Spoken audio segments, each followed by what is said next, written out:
c'est historique. Bonjour Fabrice Delmeda. Bonjour à tous. Ce soir débute la Nuit des idées. Elle donne lieu à de nombreux débats et événements dans le monde entier avec le soutien des instituts français.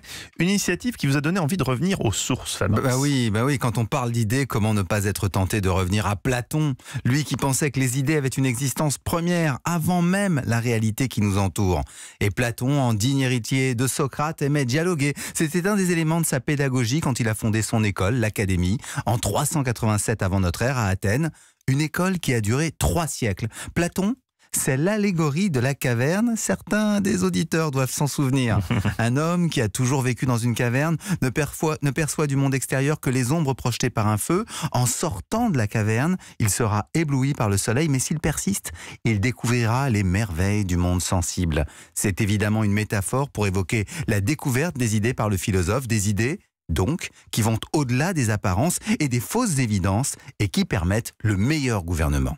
Platon a-t-il pu mettre en œuvre sa philosophie ? Il a essayé, à 3 reprises, auprès des tyrans de Syracuse en Sicile, Denis l'Ancien et Denis le Jeune, qu'il avait appelé comme conseiller. Mais ça n'a pas été un grand succès, sans doute parce que ses théories étaient trop parfaites pour le réel. Un exemple ?